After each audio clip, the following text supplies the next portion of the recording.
Everyone, welcome to this video. So CLAT examination के लिए कुछ ही गिन चुन के फ्यू डेज बाकी है। तो इस वीडियो में हम लोग देखने वाले हैं कि क्लैट एग्जाम अपीयर करते वक्त आपको कौन सी चीजें जो है वो ध्यान में रखनी है।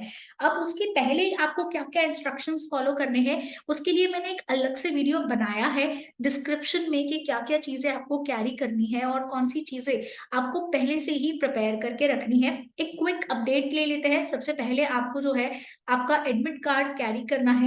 एंड अगर आपका एडमिट कार्ड में अगर सपोजिंगली फोटोग्राफ क्लियर नहीं है तो आपको आपके साथ फोटोग्राफ्स भी कैरी करने हैं। आपको आपके साथ एक आइडेंटिटी कार्ड जो है वो कैरी करना है। ओरिजिनल में आपका आइडेंटिटी कार्ड होना चाहिए। अपार्ट फ्रॉम दैट आप जो बॉटल कैरी करोगे वो भी एक ट्रांसपेरेंट बॉटल जो है वो होनी चाहिए। ये सारी चीजें आपको क्या रखनी है, ध्यान में रखनी है। तो चलिए स्टार्ट करते हैं कि कौन सी चीजें आपको दिमाग में रखनी है पेपर को सॉल्व करते वक्त, मतलब ड्यूरिंग द एग्जाम आपको कौन सी चीजें ध्यान में रखनी है। तो सबसे पहले गाइस बहुत इंपॉर्टेंट है कि हम क्वेश्चंस जो है वो ध्यान से पढ़े। काफी टाइम होता है कि स्टूडेंट्स जो है, बिकॉज टाइम लिमिट है, टाइम रेस्ट्रिक्शंस है, तो काफी टाइम स्टूडेंट्स जो है क्वेश्चंस के कुछ इंपॉर्टेंट की फैक्टर्स को जो है वो नजरअंदाज कर देते हैं। या फिर ऐसा हो सकता है कि कुछ कीवर्ड्स जो है स्पेसिफिकली वो मिस आउट हो जाते हैं। तो ये मेक श्योर करिए कि क्वेश्चंस जो है आपको ध्यान से पढ़ने हैं। स्पेसिफिकली जो रीजनिंग के सेक्शंस है, that is logical reasoning and legal reasoning के जो सेक्शंस है वो आपको ध्यान से पढ़ने हैं। तो लीगल रीजनिंग के सेक्शंस में आपको कौन सी पार्ट्स जो है वो अंडरलाइन करनी है, या कौन से ऐसे टॉपिक्स आएंगे क्वेश्चंस में जो आपको ध्यान में रखने हैं। सबसे पहले क्वेश्चंस में आपको प्रिंसिपल्स में कुछ ना कुछ एक्सेप्शंस होगा, तो उसको अंडरलाइन करिए ताकि आपको वो आसानी से मिल सके। अपार्ट फ्रॉम दैट उसमें कुछ इंक्लूजन्स होंगे। इंक्लूजन्स मतलब कि बताया जाएगा कि ये चीजें होंगी तब जाके इट विल बी कंसिडर्ड कि यस ये एक चीज हो सकती है या तो नहीं हो सकती।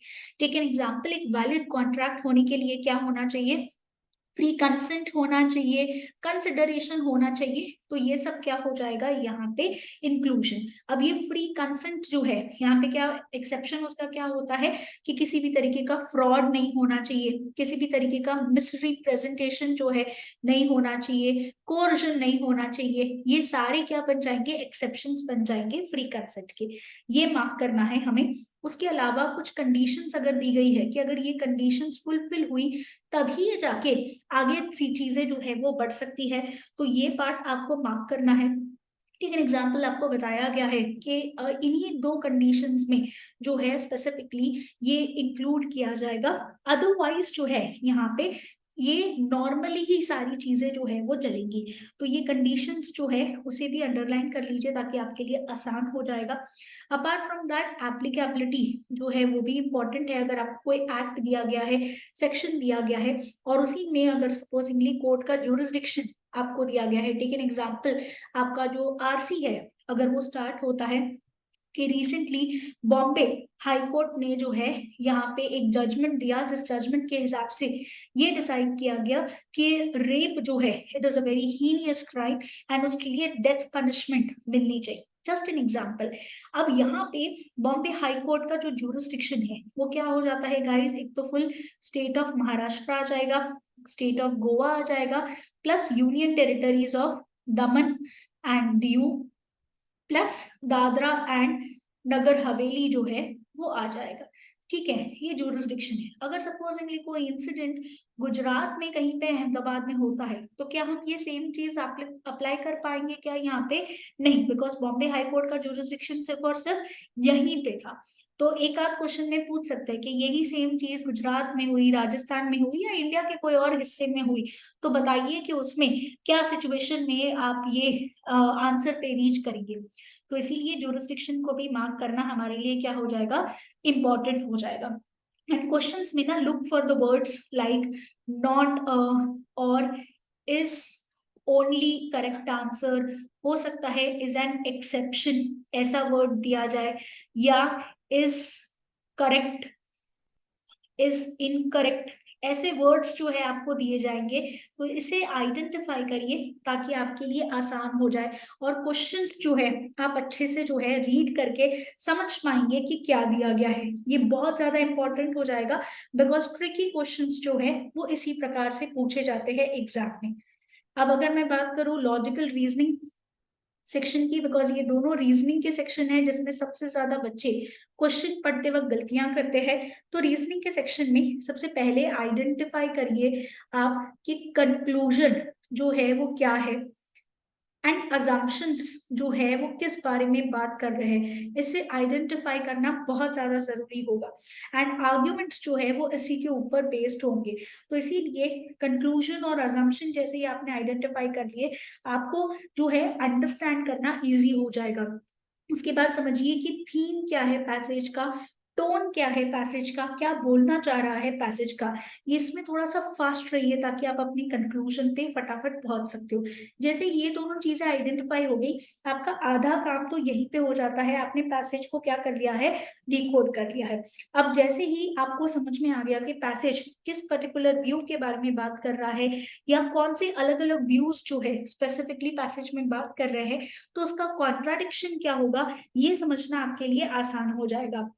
और ये एक हफ्ते का पीरियड है, इसमें जितने हो सके उतने क्वेश्चंस जो है आप सॉल्व करिए, sample paper and mock test जो है सॉल्व करिए ताकि आपकी जो स्किल है वो फटाफट जो है आप डेवलप कर सको। ऑफ कोर्स इतने पीरियड में आपने डेवलप कर ही ली होगी, बट हमेशा ऐसा होता है कि लास्ट मोमेंट एग्जाम के कुछ समय पहले जो चीजें दिमाग में जाती है वो शायद 2-3 महीने में नहीं जाती है।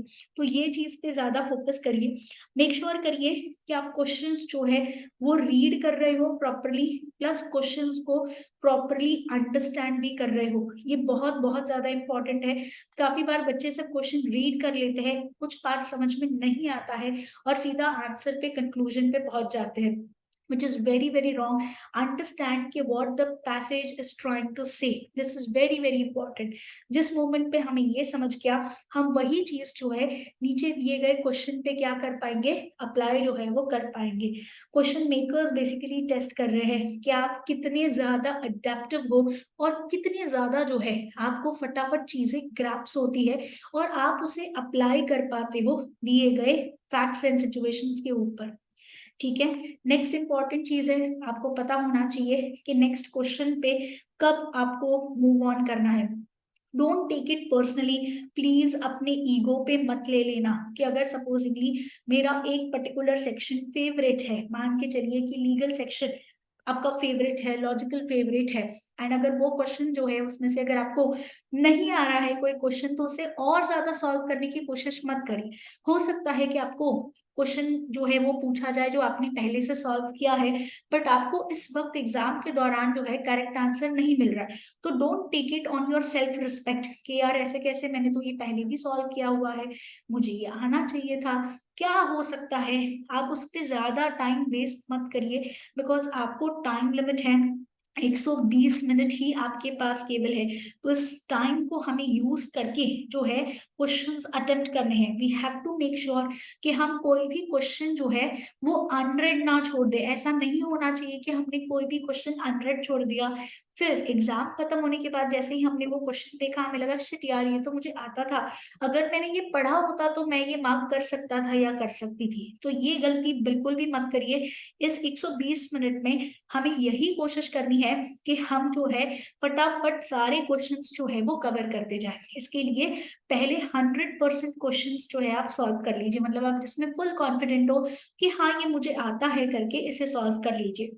उसके बाद you can come to the 50% question, मतलब जहाँ पे आपको ना दो ऑप्शंस में कंफ्यूजन है कि दो में से कोई एक ऑप्शन होगा, ये आपके बन जाएंगे 50% वाले। बट 100% जो है आपको क्या करना है, पहले क्वेश्चन जो है वो सॉल्व कर लेंगे। नहीं आ रहा है, move on to the next question. Specifically GK current affairs के सेक्शन में ऐसा हो सकता है कि आप बहुत टाइम तक उस इवेंट को सोचे या उस पर्टिकुलर टॉपिक को रिकलेक्ट करने की कोशिश करें कि ये क्या पढ़ा था मैंने, ये कहीं पे तो रेफरेंस देखा था। प्लीज ऐसी गलती मत करिए, move on to the next question जब भी रिक्वायर्ड है। एंड जस्ट बिकॉज आपको इस सेक्शन में बहुत अच्छे हो तो उसमें टाइम वेस्ट नहीं करना है। अगर नहीं आता है ठीक है, नेक्स्ट क्वेश्चन पे मूव ऑन करो। जब सारे क्वेश्चंस आपके एक बार गो थ्रू होके हो जाएंगे, उसके बाद you can come back to the question, give some time to it and then you can do it. ठीक है, and solve easy questions first. अगर सपोजिंगली आप एक स्ट्रैटेजी लेके गए हो कि मुझे पहले ये सेक्शन जो है वो सॉल्व करना है, वो सेक्शन मुझे सेकंड उठाना है, जस्ट फॉलो योर स्ट्रैटेजी। अब मान के चलिए कि लीगल में सपोजिंगली आपको जो क्वेश्चंस पूछे गए हैं 25 to 30 के बीच में आपको क्वेश्चंस पूछे गए। अब इसमें से आपने 20 क्वेश्चंस जो है वो सॉल्व कर लिए बिकॉज ये वाले क्वेश्चंस आपको इजी लगे। अब बचे हुए 10 क्वेश्चंस जो है इसे फिलहाल के लिए वहीं पे पॉज पे डाल दीजिए। अगर आपको नहीं आ रहा है या आपको लग रहा है कि मुझे बहुत ज्यादा टाइम देना पड़ेगा उसके लिए, या कहीं ना कहीं मुझे जो है ऐसा है कि अगर मैंने इसके लिए टाइम ज्यादा दे दिया तो मेरा दूसरे सेक्शन में टाइम अफेक्ट हो सकता है, तो प्लीज मेक श्योर करिए कि आप ऐसा नहीं कर रहे हैं। पहले जो क्वेश्चन आते हैं उसे पहले सॉल्व कर लीजिए एंड मार्क करते जाइए। जो आप 100% श्योर हो उस क्वेश्चंस को क्या करते जाओ, मार्क करते जाओ, ताकि आपको एक आइडिया रहे कि भाई 120 में से मेरे इतने क्वेश्चंस जो है वो क्या हो चुके हैं, अटेम्प्ट हो चुके हैं। First go for the easy questions and then go for the 50% question जहां पे आपको कंफ्यूजन था, और फिर उसके बाद उन क्वेश्चंस को रखिए जहां पे आपको वो चीजें नहीं आ रही है। Do not take much risk, बहुत ज्यादा रिस्क मत लीजिएगा बिकॉज नेगेटिव मार्किंग भी है। तो प्लीज यहाँ पे ज्यादा रिस्क मत लेके वाइल्ड गेसिंग जो है वो बहुत ज्यादा मत करना। एक लिमिट जो है आपको पता होनी चाहिए कि मेरे इतने क्वेश्चंस ऑलरेडी करेक्ट है, तो इतने सॉल्व कर लिए तो भी बस हो जाएंगे। ज्यादा वाइल्ड गेस करोगे तो नेगेटिव मार्किंग में हो सकता है कि आप अपने जो पॉजिटिव पॉइंट्स है उसे जो है वो आप लूज कर दो।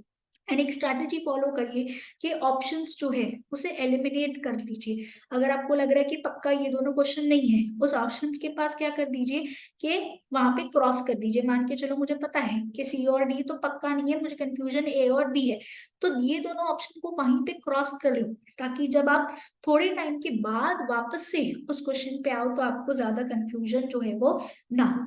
सो these are the tips which you should follow for the CLAT examination. I am definitely sure ये आपको हेल्प करेंगी। So that's it guys, do share it with your CLAT aspirants and follow B Educare channel. अगर आपको किसी भी तरीके का doubt है तो आप इन नंबर्स पे हमें कांटेक्ट कर सकते हैं।